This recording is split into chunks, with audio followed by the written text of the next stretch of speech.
Ini ada pertanyaan lagi, nih Olin, mengenai inflasi yang kemarin di bulan Juli yang naik ya gitu, namun suku bunga masih ditahan. Apakah kira-kira RDPU ini akan mengalami kenaikan yang sedikit lebih lambat gitu di pada tahun ini? Kalau misalnya ngomongin RDPU ya, mostly kan kita investednya di time deposit atau deposito ya yang di bawah Ya. 1 tahun gitu kan, ataupun misalnya obligasi pemerintah yang di bawah 1 tahun durasinya gitu kan. Jadi sebenarnya ini tuh memberikan kita fleksibilitas juga sih teman-teman buat cepat-cepat mengganti portfolio ya kalau misalnya ada kenaikan suku bunga juga sih teman-teman. Jadi kita kan juga aktif ya tradingnya, jadi nggak selalu Mm-mm. hold sampai maturity gitu kan. Mm-mm. Dan kita bisa trading juga nih di pasar sekunder. Jadi kalau misalnya ada kenaikan suku bunga, kita bisa dengan cepat juga ganti portfolio kita supaya adjust juga sih returnnya sama suku bunga yang ada gitu. Jadi justru kalau misalnya suku bunga naik, kita justru malah enak dong, time depositnya makin tinggi juga kan. Jadi Mm-mm. overall buat reksadana pasar uang itu sangat menarik ya untuk kedepannya gitu, justru makin makin cuan kita kalau misalnya ada kenaikan suku bunga sebenarnya gitu. Mm-mm. Nah, kalau dari Sukor sendiri kan, kalau misalnya kita naikkan BI menaikkan tingkat suku bunga gitu ya. Sedangkan kita tahu perbankan mostly hampir perbankan besar gitu, terutama Big Four gitu ya, loan to deposit ratio mereka masih cukup rendah gitu dengan kalau nggak salah di sekitar 80%, berarti kan menandakan likuiditas di perbankan masih cukup tinggi ya gitu. Kira-kira kalau dilihat dalam hal seperti itu, apakah para perbankan ini akan menaikkan tingkat suku bunganya mereka untuk lebih cepat atau agak sedikit lagging behind nih gitu, mungkin all in dari dibandingkan kenaikan suku bunga BI? Harusnya mereka sih adjustnya mungkin agak lagging kali ya, karena mereka pasti juga masih targetin untuk pertumbuhan kredit juga kan, Ari. Dan Mm-hmm. juga tentunya kalau misalnya mereka naikin terlalu cepat gitu ya, nanti uh, mereka bisa-bisa agak ini sih apa kayak nggak salurin kredit secara maksimal juga sih kita ngelihatnya dari sisi itu Mm-hmm. kan. Tapi ya overall kalau misalnya naikin suku bunga pun kan nggak terlalu agresif ya. Jadi harusnya efeknya tuh nggak se-shock itu loh ke pasar. Jadi nggak Mm-hmm. langsung semua orang berbondong-bondong mau nabung gitu ya di bank. Sebenarnya itu nggak juga. Dan kalaupun naiknya misalnya dikit ya misalnya 25 basis point gitu kan. Mm-hmm. Sebenarnya efeknya tuh juga nggak terlalu krusial gitu loh untuk overall ekonomi, kecuali misalnya tiba-tiba naiknya 100 basis point itu kan ekstrim banget kan. Nah itu Iya. mungkin akan sedikit mengubah fundamental dari banksnya juga gitu. Jadi nanti semua orang maunya nabung gitu, nggak ada yang mau ekspansi gitu sih. Jadi mungkin agak sedikit lagging. Jadi ya Mm-hmm. overall kita bakal sesuai dengan kondisi pasar juga nantinya. Kita ngelihat nanti kedepannya seperti apa, kita bisa alokasiin sesuai kondisi pasar tersebut. Gitu. Oke, menarik. Nah, ini ada pertanyaan juga dari Smart Investor. Ini bagaimana Sukor bisa mungkin strategi Sukor untuk mempertahankan imbal hasil yang relatif lebih unggul dibandingkan dengan aset manajemen lain gitu mungkin. Oke, jadi memang ini pertanyaan lumayan sering banget sih ditanyain, kok Sukor bisa sih returnnya bagus banget gitu ya, IHSG aja kayaknya turun gitu kan, kok Sukor bisa sih selama 2022 ini bisa outperform benchmark gitu ya.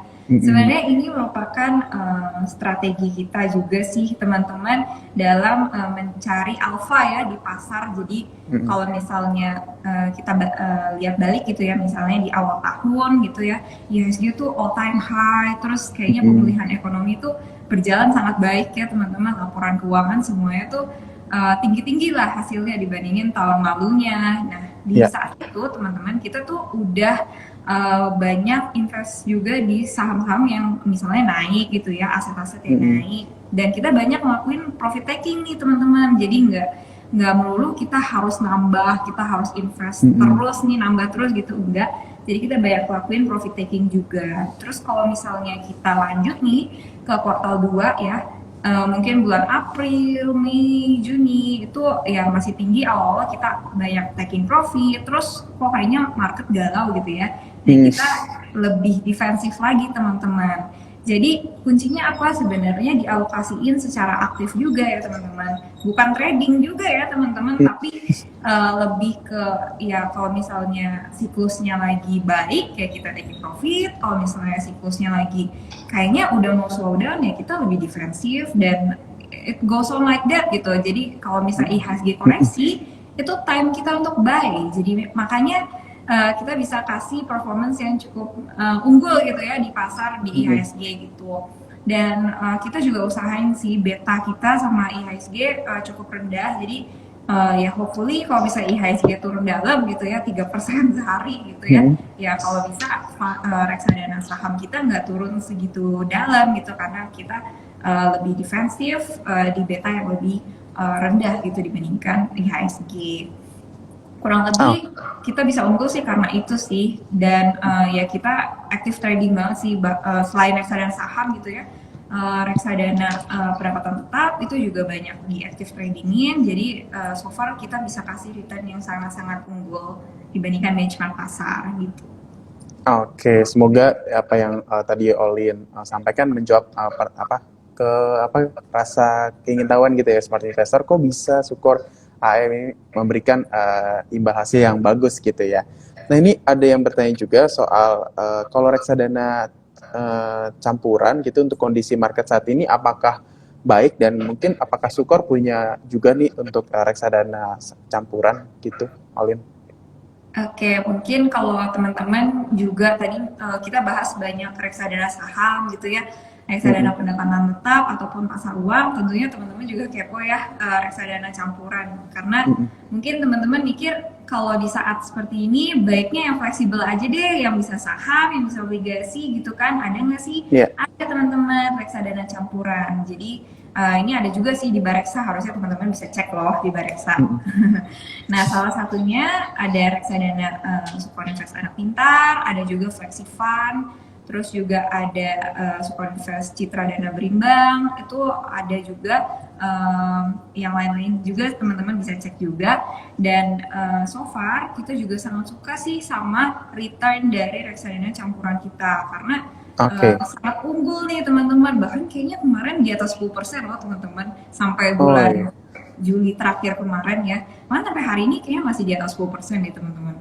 Walaupun IHSG-nya galau, terus pasar obligasi galau, ini juga bisa jadi pilihan juga sih buat teman-teman yang aduh ya udah deh di manage aja deh, bagusnya di obligasi atau di saham terserah Sukor deh gitu ya. Dan ternyata terbukti teman-teman returnnya juga cukup baik sampai sekarang ini teman-teman gitu. Oke, jadi untuk ya teman-teman yang masih bingung ya pengen masuk saham atau obligasi, udah masuk bisa masuk di reksadana campuran yang Sukor ya, Olin ya. Nah, ini ada pertanyaan lagi nih dari para smart investor nih, apakah nanti kalau misalnya suku bunga naik ini obligasi korporasi akan tertekan kah, Olin gitu? Karena kan kita tahu Sukor Stable Fund itu mostly ada obligasi korporasi ya gitu. Oke, jadi ini juga pertanyaan yang baik banget ditanya ini teman-teman, karena kayaknya teman-teman semua udah pada pinter-pinter ya nih. Aduh, ini mau naikin suku bunga nih BI, gimana nih korporasinya, stable fund gimana nih? Banyak yang nanya loh kayak gitu. Nah mungkin jawabannya kita bisa bilang kalau misalnya dalam short term naikin suku bunga tentunya pasti ada adjustment, pasti sedikit ada volatilitas ya untuk obligasi untuk yieldnya gitu kan di benchmarknya. Cuman kita bisa bilang sebenarnya nggak terlalu ngaruh banyak sih teman-teman, karena memang obligasi korporasi itu biasanya kita kan holdnya yang durasi cenderung pendek ya, 2-3 tahun gitu kan, atau yang 1 tahunan juga ada, tapi secara rata-rata 2,2 tahun gitu ya. Nah itu cenderung biasanya di hold sampai maturity sama bondholdersnya. Jadi sebenarnya nggak banyak trading teman-teman di pasar sekunder obligasi korporasi ini. Jadi makanya beda ya sama obligasi pemerintah gitu kan, kayaknya banyak banget tuh di tradingin gitu ya di pasar sekunder setiap harinya. Nah ini yang buat sebenarnya obligasi korporasi ini yieldnya cenderung stabil juga sih teman-teman. Dan kalau misalnya nanti ada kenaikan suku bunga, tentunya kita melihat banyak emiten pastinya akan ngeluarin obligasi korporasi lagi dengan yield yang baru ya, yang menyesuaikan dengan suku bunga juga. Dan kita melihat justru itu menjadi potensi teman-teman buat kita kembali koleksi dan sesuaiin juga dengan kondisi pasar yang ada. Jadi nggak bakal direct tiba-tiba langsung volatil banget gitu kayak obligasi pemerintah, enggak, tapi kita bakal sesuaiin pelan-pelan juga gitu. Karena memang kan beberapa waktu ini juga obligasi korporasi itu sebenarnya penerbitannya agak slow ya, Ari, Iya, kalau betul. misalnya perhatiin. Karena mereka juga semuanya nungguin suku bunga buat naik nih, jadi mereka bisa uh, sesuaiin lagi nanti penerbitannya dengan kondisi pasar yang ada. Kita ngeliatnya sih so far ya bakal justru baik gitu untuk long term ya. Makanya kita selalu bilang teman-teman kalau misalnya mau investasi reksadana gitu ya, mau pendapatan tetap, saham, kita rekomendasi banget untuk jangka waktu yang cukup panjang nih, mungkin 1 tahun sampai 3 tahun ke depan, karena itu bakal lebih baik banget dibandingkan teman-teman cuma hold ya 1 bulan terus pergi gitu, 2 bulan pergi gitu teman-teman. Makanya ya kita ngeliat lagi sih untuk long termnya pasti tetap menarik gitu. Oke, nah mungkin bisa di spill sedikit nih Olin buat para smart investor untuk pemilihan obligasi korporasi yang mungkin ada di Sukor Stable Fund ini seperti apa sih gitu? Mungkin dari kriterianya atau pemilihan obligasinya sendiri itu seperti apa? Oke, jadi buat kriterianya sendiri kita tuh nggak banyak main-main juga ya teman-teman dalam analisanya. Biasanya kita make sure perusahaannya itu cash flow-nya sangat lancar gitu ya, dan historical pembayaran utangnya juga sangat baik gitu ya, jadi nggak pernah ada gagal bayar. Dan juga kita mostly fokus ya untuk ratingnya yang cukup stable di AA minus gitu ya untuk saat ini sih teman-teman, dan itu bisa berubah-ubah ya teman-teman. Dan kita sangat fokus sama misalnya rating korporasi yang investment grade ke atas gitu. Misalnya kalau bisa dapet triple A ya udah triple A gitu, kita pasti ambil gitu. Jadi kita juga sangat-sangat fokusin ke fundamental seperti itu. Dan juga selain itu kita juga banyak ya teman-teman untuk obligasi pilihannya. Jadi dalam satu reksadana stable fund nih, kita tuh sebenarnya bisa ada 100 obligasi dari misalnya dari 50 emiten gitu ya. Karena kita juga mau meminimalisir resiko juga teman-teman. Kalau makin banyak sebenarnya itu juga mengurangi resiko ya teman-teman. Kalau misalnya kita terlalu gede di satu obligasi itu juga sebenarnya nggak baik ya, takutnya kenapa-napa. Makanya kita bisa 100 sampai 150 loh teman-teman. Jadi benar-benar resikonya kita minimalisir lewat sana. Gitu sih teman-teman. Oke, nah ini juga mungkin pertanyaan yang banyak dipertanyakan oleh smart investor ya.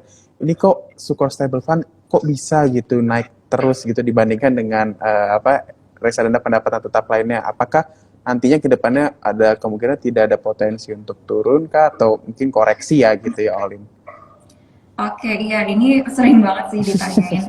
Ya tetap aja ya namanya investasi ada resiko ya teman-teman buat penurunan gitu ya. Kita nggak pernah tahu lah ya kapan turun gitu kan, kapan misalnya kalau misalnya untuk stable fund sendiri kita nggak pernah tahu kapan yieldnya bisa turun dibandingkan akrual kupon yang kita dapatkan gitu kan. Bisa aja tiba-tiba minus dikit gitu ya 0,01% gitu kan, sehari kan sebenarnya possible aja kan kalau misalnya kondisi pasarnya tuh lagi volatil banget kan teman-teman. Jadi namanya investasi ya teman-teman harus expect juga ada resikonya gitu ya.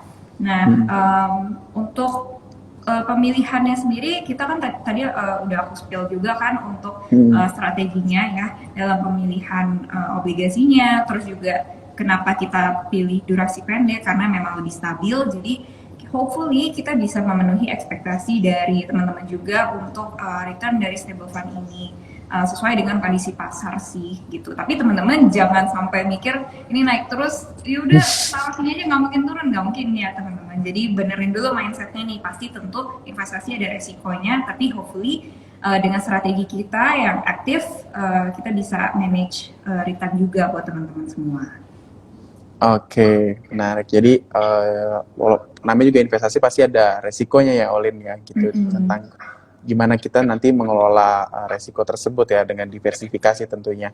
Nah ini juga ada pertanyaan, mungkin satu pertanyaan terakhir gitu ya Olin sebelum kita tutup Bareksa Talk pada malam hari ini. Ini mungkin Eh, apakah ada rencana untuk mengeluarkan reksadana campuran yang berbasis syariah mungkin ke depannya?